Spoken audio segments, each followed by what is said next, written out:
بسم الله الرحمن الرحيم الحمد لله رب العالمين والصلاة والسلام على سيد الأنبياء والمرسلين سيدنا محمد وعلى آله وأصحابه ومن اهتدى بهديه إلى يوم الدين ثم أما بعد. I'm Walead Mosaad, and we'll be talking in this session about child rearing and parenting. And when we consider the gravity of raising children, there really is probably no responsibility that is more unnerving and perhaps a cause of anxiety for many young parents than the idea of raising another human being, nurturing another human being, to an extent that that new human being becomes not just a physical being for their physical wants and needs, but in terms of a Muslim perspective, inculcating with them also the ability to address their spiritual needs, and to do so in a manner that is conducive to their growth, both as human beings in a physical sense, obviously, as well as a spiritual sense. And the Quran, the words of Allah subhanahu wa ta'ala, remind us that we do bear a responsibility, those of us who are parents, to raising our children. Allah subhanahu wa ta'ala says, Ya ayyuhalladhina amanu qu anfusakum wa ahlikum nara, all believers, save yourselves and your family from the fire. So clear indication that one bears some sort of responsibility in the manner that they raise their children. And many academics, social scientists, anthropologists have engaged in the so-called nature versus nurture debate, where are people born with certain physical attributes as well as emotional and mental attributes, and those are things that are ultimately inherited from their parents and carry with them throughout their lives, or is there some aspect of nurture that is involved as well? And I think, while not being someone I could say that I have a complete certainty about the issue, I think if we look at it in a manner that involves some scrutiny, we'll find that there is weight to both sides of the argument. So the Prophet ﷺ, he did say that كل مولود يولد على الفطرة وإنما أبواه يهودانه أو ينصرانه أو يمجسانه أو كما قال صلى الله عليه وسلم. Prophet ﷺ stated that all newborns are born in the primordial state of fitrah. In other words, they carry no sin, they carry no baggage from previous generations or from their parents, at least in a spiritual way. And it's their parents that render them Jewish, Christian, or Magian. Now, if we take that particular hadith to its logical conclusion, it means not just Jewish or Christian or Magian, but also Muslim, and also what type of Muslim they become. And not just in terms of religion, but also how their character is, how they deal with other people. Many of these things are born out of nurture. But I think also that there is, as I mentioned, weight to the argument that people also have certain attributes. If we look to the spiritual sciences, when our spiritual masters, they tell us that someone who is not capable of hilm or sabr, to be clement, or to be patient or forbearing with others, then they should engage in a process of mujahada, a process of striving to reach that. Right? So, من لم يستطع الصبر فعليه بالتصبر ومن يستطع الحلم فعليه بالتحلم. Someone who's not capable, intrinsically doesn't have the attribute, character of being forbearant, then they should be engaging in trying to be so. And if they're not clement, then they should be engaging in trying to be so. So I think obviously we are a sum of our rearing, and we also are a sum of certain inherited attributes. So whatever the case may be, a large responsibility will fall upon the parents, and obviously not just the parents, but I think society and community as a whole, towards raising their children. If we address the specific aspect of raising children in societies, and I think it's kind of a moot point at this particular period in our history to talk about in Western societies versus non-Western societies, or Islamic societies versus non-Islamic societies. Speaking from a personal viewpoint, I've had the fortune of living in many different parts of the world, both in Muslim majority countries and in Muslim minority countries like Europe, the UK specifically, and like the United States. And we find that in this later period, there is not too much of a difference in terms of the challenges people face when raising their children. We are all somewhat affected by a sort of global monoculture, where there's this kind of overarching veneer of culture that affects especially young people. All of the major marketing campaigns throughout the world are focused on a particular demographic, and that demographic, more likely than not, focuses on young people. So the 18 to 30 demographic, so to speak, focusing on people very early into their adulthood. And more often than not, it also focuses on the lowest common denominator in these people, which would be their impulses, their appetites, their passions, their desires, where we would address it from an Islamic perspective as their nufus, as their egos. And so much of this is ego-driven, or is driven toward people satiating those lower desires. And obviously from a Muslim perspective, we're trying to do quite the opposite. So we live in a particular context of time, of history, so as it were, where we are challenged constantly by the overarching culture. Whether you live in Pakistan, or you live in Egypt, or you live in Syria, or you live in Canada, or the United States, or the UK, or France, or Germany, or Norway, you're going to find yourself dealing with many of these challenges. So if we look to the specific responsibilities, one of the things that we find in many of the what we would call the tarbiyah manuals, Imam al-Ghazali has a specific section in Al-Ahya al-Ulumuddin where he talks about raising children. Some of the later scholars, like in the book Riyadat al-Subyan, takes what Ghazali specifically said about raising children and kind of contextualizes it for their particular later time. And what we find is that they are emphasizing certain things in the raising of children. And there's a certain aspect of discipline. Nowadays we live where that aspect of discipline has it's a language that's almost become antiquated. So when you talk about disciplining your child, more often than not, people have all sorts of ideas about what that means, sometimes corporal punishment and so forth. But from our perspective, corporal punishment need not be part of discipline, but it would mean that not always giving in to the child and letting them do exactly what they want to do. So it would mean that sometimes their expectations as children will not be met. And that's an aspect of discipline. And that's something that extends also to adults, not just young people. The Prophet ﷺ in one of the hadith is reported to have said, أَدَّبَنِي رَبِّي فَأَحْسَنَ تَأْدِيبِي. You know, my Lord is the one who gave me this adab, inculcated with me this idea of adab, this idea of etiquette and mu'amala, dealing with others. فَأَحْسَنَ تَأْدِيبِي. So he is the one who has affected me in the best way as a mu'addib, as the one who has nurtured me in that sense. And that means that we don't always come across circumstances that we're going to like. And I think what I'm increasingly seeing, especially here in the United States, is that people are kind of encouraged to not let their children see kind of the dark or real side of the world. In other words, they're always encouraged to kind of always keep their expectations up, never to let them down. You know, my children engage in sports leagues and things like this. I remember when I was young growing up, there were clear winners who got the trophy, and there were clear people who didn't win the championship, and they didn't get the trophy. And, you know, we had like sort of a tournament, and then there'd be some people who'd win, some people would lose. I am finding now that the new thinking is that everybody's a winner, and everybody gets a team picture, and everybody looks like the star, and everybody gets a trophy. And nobody's really supposed to pay much attention to the score. And everyone is encouraged that at the end of the day, you're all winners. Now, I can understand that particular perspective, but I think there's some harm that's being done in that we're raising a whole generation of very egotistical kids who now believe that they are the best at everything. And I read a recent study, I can't recall exactly where there was surveys taken, a sort of a longitudinal study of people of this generation, children of this generation, and some years ago, 30 or 40 years ago, I can't recall.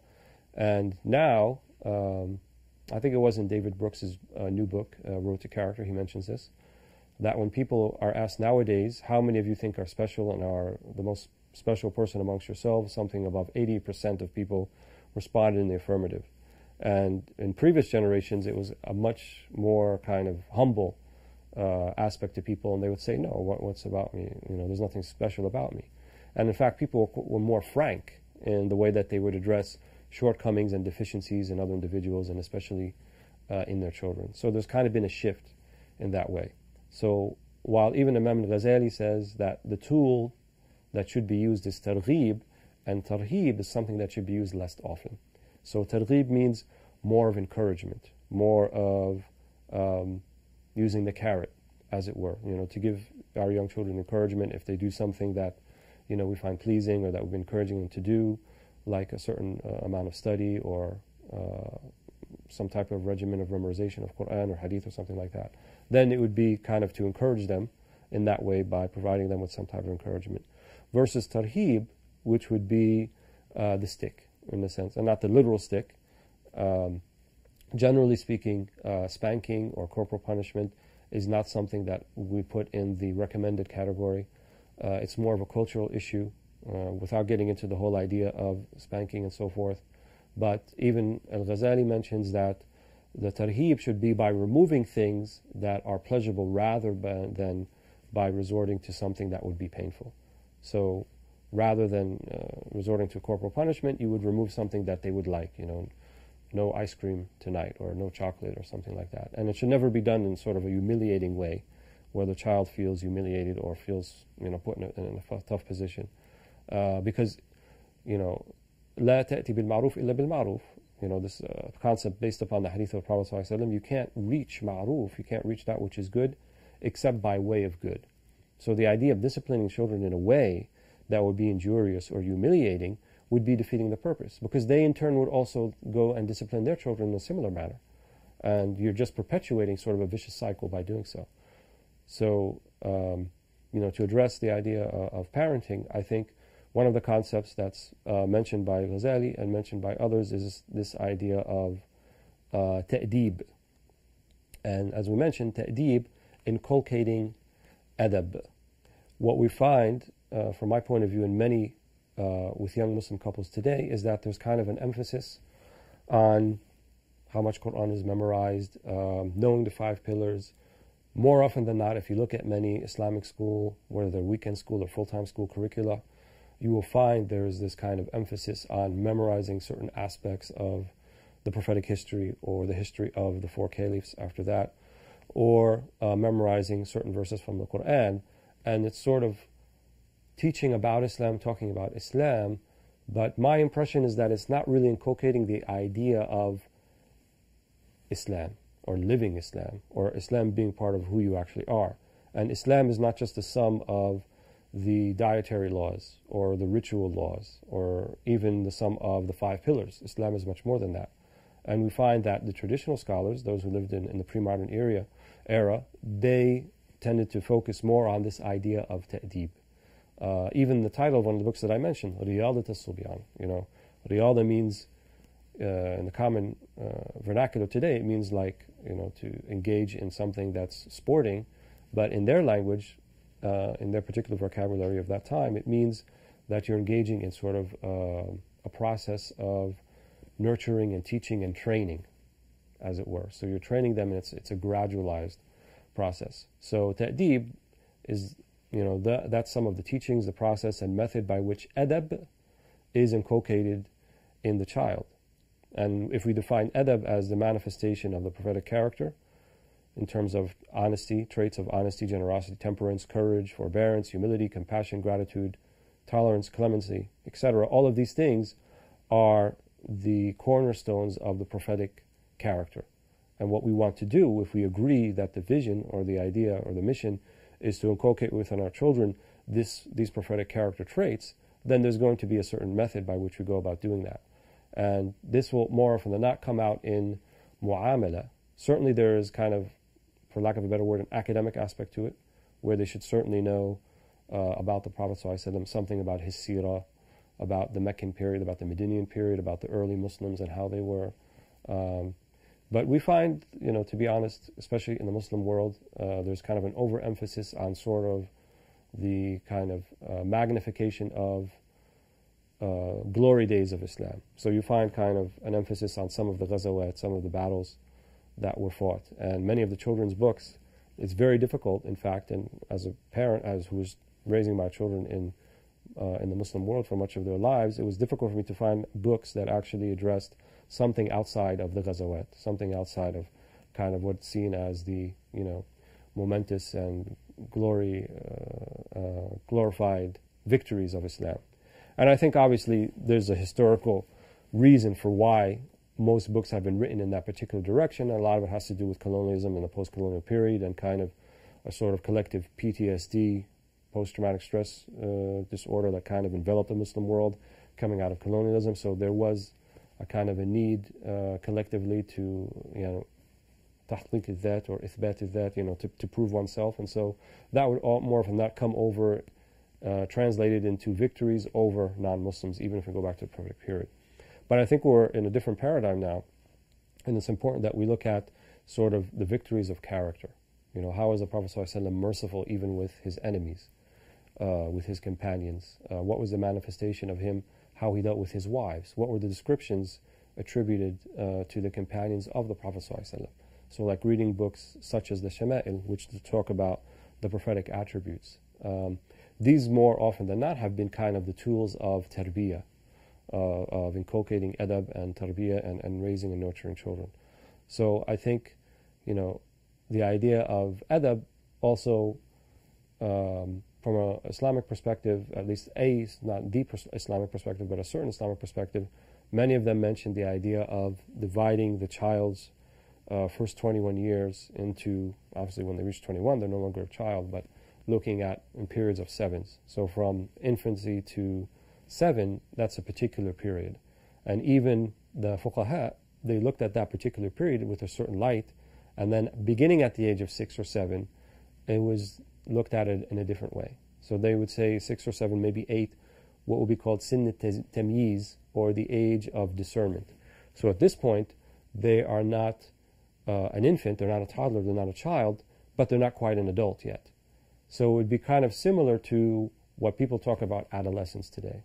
So adolescence, in the modern context, is anywhere after puberty till 30, 40 years of age, in some cases, But for the scholars, they were looking at tamyiz, that there are certain legal precedents that were now established when they reached that age. So at the age of 7, the Prophet ﷺ said, encourage them to pray, show them how to pray. At this age, they could go to the mosque unrestrictedly, because the assumption is there that they would be able to sit quietly with their parents and not cause a commotion, because now that they're at age where if they're told to sit quietly, they'll sit quietly. And these are kind of the assumptions that was there. The Maliki school of thought, for example, considers young boys at this age capable of acting as a mahram or as a travel companion for a woman, which would include could be his older sister or even his mother, and even in things like the Hajj. So a 7 or 8-year-old boy could act as a mahram, because the idea wasn't that the mahram is someone who's there as kind of a guardian protector, but as a kind of setr, as a kind of covering. So a woman traveling with child who is discerning would be less of a possible target of abuse by people along the way than a woman traveling alone. And so they said that someone at 7 or 8 years of age can do that. Prophet ﷺ also mentioned that at this particular age there should be separate sleeping arrangements for people, young boys and girls, regardless of gender, at 7 years of age, where they should be separated and not sharing the same covering or bed space together. So all of these things indicate that now there's a kind of a level of understanding and discernment. And so traditionally from 7 to 14 would be considered the very critical period of tarbiyah, of inculcating these character traits, because once they reach 14, 15, 16, then you're talking about pubescence, or even post-pubescence. If we say pubescence, anywhere from 12 to 14, 15 for many children. And at this point, as a member of the Dir says in the Kharida, this is the beginning of that nur al-aql sort of comes into existence, so that the light of intellect, it's not fully formed, but at the beginning, enough so that they are now mukallaf. In other words, they are held morally and ethically responsible for their actions. So once that happens, then they are considered to be adults, in the sense that any act that they do will either count for or against them, and their parents no longer really figure into the equation of being the ones who are responsible for the act of now what is an adult. What is now a 14-year-old is, for all intents and purposes, is considered to be an adult. Now, obviously, in our modern context, very few people consider a 14-year-old to be an adult, but I think we have the ability, and we should have, I think, the desire to change and shift that paradigm somewhat, at least for our Muslim children. There's no reason why 13 or 14-year-old young boys and girls should not be acting in sort of respectful, polite, adult manner, as it were. And the idea of constantly filling our days with play and consumption and entertainment and so forth, as much of the world is doing, clearly is not adult-like. So I think it's important that we try to shift our focus toward that idea, that by the time they reach this particular period of age, that we should start giving them more responsibility, to treat them like adults, and then in turn, the hope is that they will act like adults. And speaking from a personal perspective, I cannot claim that I've been entirely successful all the way, but one of the things my wife and I have tried to do with our own children is give them responsibilities and treat them like adults when we expect them to act like adults. And one of the things that many Muslim parents do is sort of infantilize their children up into a very late age. And much of that has to do with some immigrant mentalities. Much of that has to do with maybe an over or irrational fear of what can actually happen to our young people when they let them make their decisions for themselves. But I think what it's led to in many contexts is these young adults now not really have the personalities to kind of effectively deal with the world as it is, and to make the decisions for themselves, as it were. So the important thing is, imbibing them with those character traits, those attributes that we'd love to see in them, we'd love to see in ourselves, those same beautiful traits that we love about our Prophet ﷺ, that we love about the companions, that we love about all those associated with anyone who's associated with the companions or the Prophet ﷺ. So obviously we'd like to see that also in ourselves, first and foremost, in our spouses, and also in our children. And that's not going to happen unless we lead by example. So one of the most important things I think is you can't possibly expect your children to act in a particular manner if you yourself are not living up to that expectation. That doesn't mean that one should not strive to discipline their children because they are not up to the task themselves. No, but they should be fully aware of the idea that your children more likely than not will follow what you do more than what you say. So it's important that one does that. And one of the anecdotes I recall that one of our teachers told us is that one of the great ulama, who went on to be one of the great ulama, he was only 5 years old at the time, and he came from school, and that day he didn't actually pray dhuhr, and he was only 5. And then his father asked him, did you pray dhuhr today? And he said yes. So, maybe out of fear, whatever reason, he just quickly answered, and, he told them he prayed in the mosque. So then his father took him by the hand, and they walked to someone who's a regular at the mosque, and they asked him from his balcony, did you see my son at dhuhr prayer today? And the man said no. And then he never said another word to his son. He just walked him back home and never said another word. So the child at that point sort of understood the gravity, not just about not praying, but lying at that. And he said, after that, I never missed a prayer, ever. Right? And it wasn't because there was an overemphasis. It wasn't because he kind of beat his head over with the idea and scolded him, but rather he did it in a manner that showed him the gravity of it. Right? When you involve other people, it's a way of, I think, istiqal. It's a way of waking them up, and it gets them out of their particular way of thinking that this is kind of a closed, not a big deal type of thing. And actually it shows also that the idea of community, and that it's very difficult to raise your children by yourself. People living, especially in countries where they're away from their extended family, from parents, or later on to be grandparents, aunts and uncles, this type of thing. To try to raise your children in an environment like that is not easy, because you don't have any reinforcing adult figures who are kind of on the same page with you to reinforce those meanings. So you're kind of left to provide all of that for your children. And then when they go out and venture into the world, they see that the world isn't like that. The world doesn't function according to these character traits that you're trying to imbibe in your children. In fact, it's quite the opposite. And you run the risk of looking sort of freakish to your children, because they have no basis and no frame of reference anywhere outside of the home for the things that you're talking about.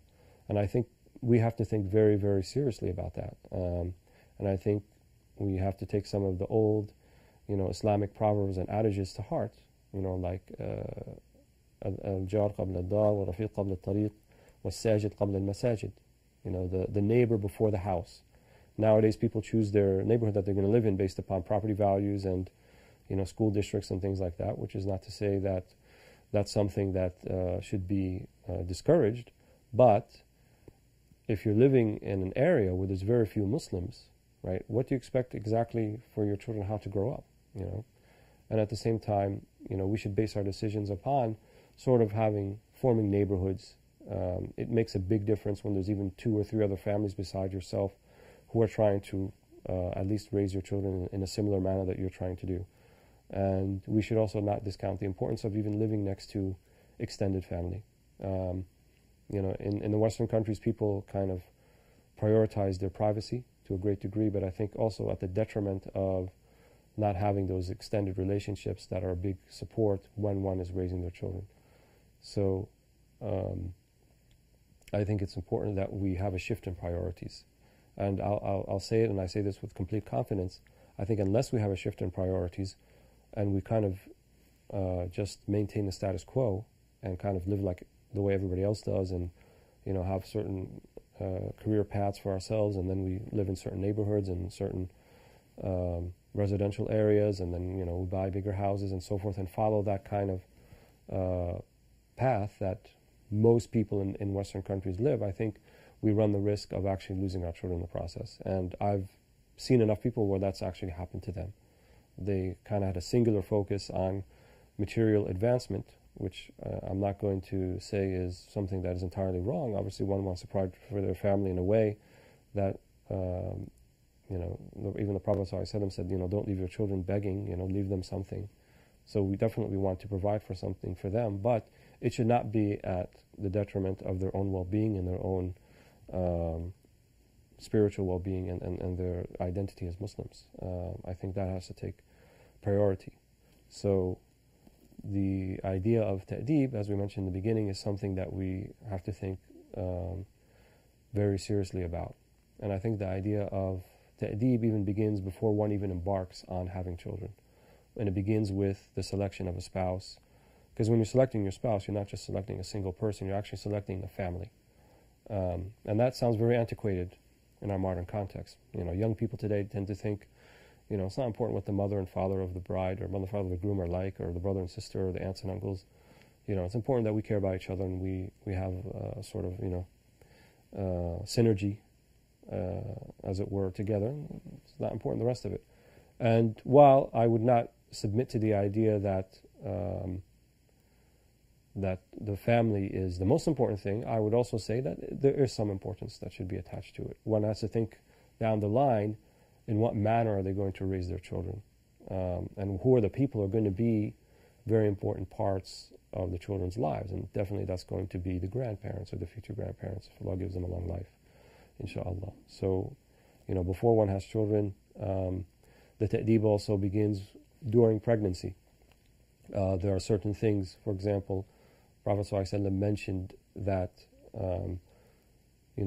what one consumes has an effect on who they actually are. So it's even more emphasized during the pregnancy. So the pregnant, expecting mother should be very, very aware of the things that she's eating, that she's consuming, that they're from a halal source, a pure source, that there's no shubuhat, that there's no anything that could possibly add a type of mix to what she's eating, either from a spiritual sense, because the source is haram, haram income, or even in the physical sense, the food itself may not have been prepared in the proper manner, or it's not slaughtered from properly slaughtered meat and those type of things. These things, we believe, do have a spiritual link to, and definitely a spiritual effect on not just the mother, but also the expectant, the baby itself. Once the baby is born, the Prophet ﷺ encouraged for the adhan to be called in the right ear and the iqamah in the left. Again, introducing the child, right? Because you make the argument, well, what can they understand of the adhan and the iqamah while they're an infant? So it's not about them actually understanding the words that are being said, but the spiritual effect of the words, not just for the baby, but actually for the parent who's actually saying it. So it acts as a reminder for both. The parent is reminded, this is why you're here, this is why you're doing this. This is when Allah has given you this great blessing of this child, then understand, that the first words a child hears, Allahu Akbar, Allahu Akbar, and then to the end of the adhan, La ilaha illallah. These are the meanings that you want to inculcate in your children, not just the beginning of their life, but throughout their lives, and so forth. So there are certain, adab etiquettes that should be inculcated. Even when children are after weaning from breastfeeding, when they're still quite young, there are certain even adab that should be managed, like encourage them to eat with the right hand, saying Bismillah at the beginning, Alhamdulillah when finishing. Imam al-Ghazali actually emphasizes in the early years, from like infancy to 4 or 5, because in this period of one's life, the main thing that they're consumed with is what they eat, and especially even younger than that, from 2 to 3.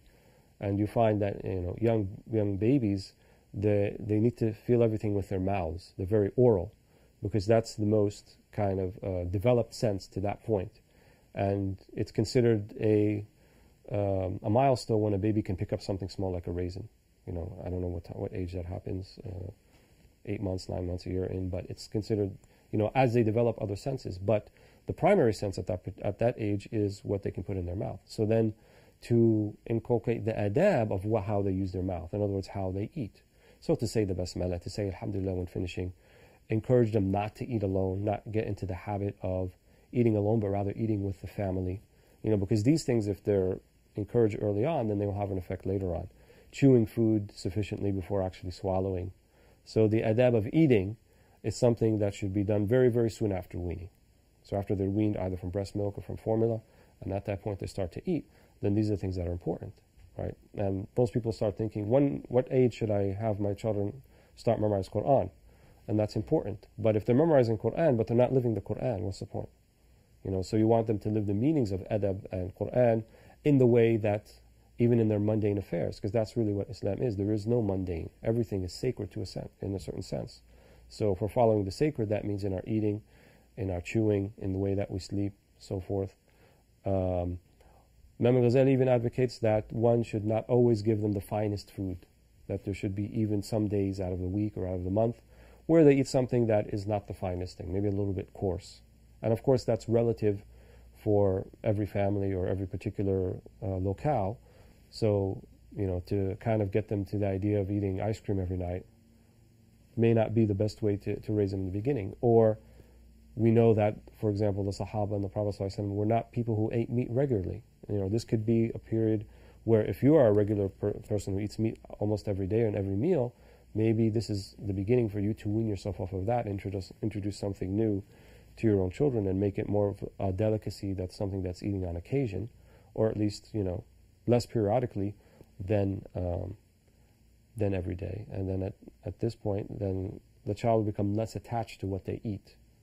Because when you become an adult and you are still so focused on what you eat and what you consume, that means you never went through a period of tazkiyah. You never went through a period of tarbiyah as a young person for you to come over that. And now you're going to need a much stronger regime of change in order to overcome it. One of the adages that they always use, Ibn Abi Zayd al-Qayrawani says it in the beginning of his Risala in Maliki fiqh, that was actually written for children, where he says, الحفظ في الصغر كالنقش في الحجر. So memorizing, he said memorizing at young years, but it can also be extended for introducing adab at young years, is like carving it in stone. In other words, it stays, it's more permanent. And then some of them completed that and said, وَالنَّقْشُ وَالْحِفْظُ فِي الْكِبْرِ كَالرَّقْمِ عَلَى الْمَاءِ. And that someone is trying to do it at a later age, well beyond puberty, when they become young adults or even old adults, then it's like riding on water. It's much, much more difficult to have it inculcated, because children are still malleable. They're like sponges. So anything that you give them, there will be less resistance, number one, and number two, it'll be something that stays with them. And in my personal life experience, many people have accepted Islam at a later time or become more dedicated to Islam when they weren't in their youth. But I find that and I say this about myself before anyone else, in times of when they're tested, more often than not, they fall back on their old tarbiyah. They fall back on how they're actually raised as children. And because it's much more difficult to kind of completely change that aspect about yourself and introduce a completely new way of looking things that may have little to do with the way that you were raised. So hence, the emphasis on the way that children are raised, we cannot overemphasize. And this economy and adab that we're referring to in food can also be extended to clothing. They don't have to always wear the name brands. They shouldn't be so attached to having the finest and best thing and everything, the things that other people are always wearing. This can even extend to their bedding and room furniture. We're not saying that it should be squalid, but it could be something that is modest.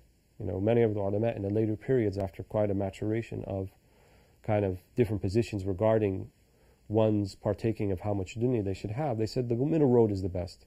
Because there was a period of Islamic history where people actually feigned poverty in order to curry favor with others. So we definitely don't want to encourage that. But when they reached a maturation level, in terms of our history, they said the best thing is to be indistinguishable from others based upon what you possess, or what your father and mother possess. So Ghazali, for example, talks about how the child should never have this sort of sense of pride or iftikhar because of what their father or mother owns or what neighborhood that they live in, right? Or to say, well, my father does this for a living and your father does that for a living. These are, kind of attributes of people who later on become manipulative and difficult people to get along with. So try to catch that at an early age where we inculcate in our children the idea of modesty. So they have modesty in their food, modesty in their clothing, modesty in the furnishings that they have in their room, avoiding sleep during the day. We want to make sure that they're not lazy, keeping them occupied for most of the day. Many parents, and I've been in this situation before, sometimes they need a break, and sometimes the easiest thing is to just put a video on or the TV, and the kids can park themselves in front of that for hours, and you don't have to worry about them. But that carries a price, because now you're kind of teaching them the idea when you have nothing to do, then just watch TV or watch a video or do that. And it's going to take more time, more effort, more work, really, for you to introduce activities that just don't fall back on the lowest common denominator or the most easiest thing to do. So to introduce activities for them that will keep them occupied, that will keep them interested. And I would say above and beyond that is for them to learn how to keep themselves occupied and not always dependent upon you for you to introduce something to them. So for them to have sort of these mini projects that they do.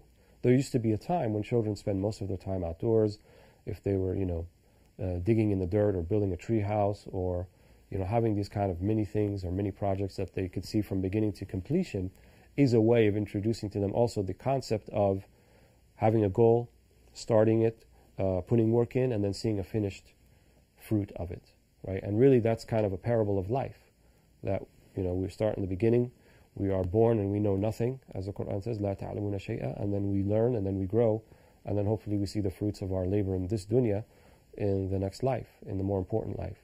So to introduce these parables, especially the parables of seeding, life, growth, death, and the cycle repeats itself, is important. And these are our life lessons that can't always be gleaned from books or from a teacher, but it's something that they need to experience. And they say that wisdom is something that can't really be taught, but it needs to be experienced. That people need to be able to engage in it on their own way, in their own level, and learn from it in that particular way. And one thing that I would really emphasize, obviously, when we talked about TV and videos, is electronic gadgetry. There are numerous studies now that say that children should not be exposed to the idea of a smartphone or an iPad or iPhone, definitely not in their toddler years, and it should be introduced much later. So now you have 2- and 3-year-olds who learn how to swipe and are engaged with this electronic device more than they're engaged with the world around them, or more than engaged with the people around them. And this is very detrimental.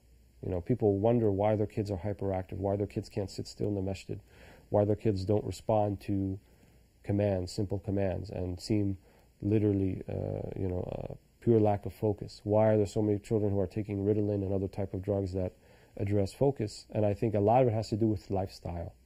And the lifestyle that is kind of the status quo, as I mentioned earlier on, is not something that's going to help us raise our kids. We have to have the courage to actually defy the lifestyle that's going on around us, right? And we have to teach our kids to have the courage to do that and to show them a better way than just doing like everybody else. So, in conclusion, I would say that the responsibility before us is tremendous. It cannot be sort of overemphasized. We need to be able to think of new and innovative ways. We can't actually just fall back on what previous generations did. If we take the hadith that is attributed to Sayyidina Ali, radiallahu anhu, where he told the people that do not raise your children in the same way that you have been raised, because they have been created for a different time than your time. And so to just simply fall back on old tarbiyah models from previous generations may not be sufficient to raise children now. That means there has to be kind of a coming together of hearts and minds to figure out, well, what is the best way? These are the traits, these are the character attributes we want to imbibe in our children. How do we go about doing it, considering the circumstances that we're living in, considering all of the different issues and challenges we may face that our predecessors, our own parents and grandparents did not face. And as I said, one can't do that alone. So I ask Allah subhanahu wa ta'ala to reconcile all of our hearts and to reconcile our children's hearts, and that Allah bring them to the best of ways, and that Allah give them the best of character traits, and that He grant them felicity in this life and the next. Alhamdulillah Rabbil Alameen.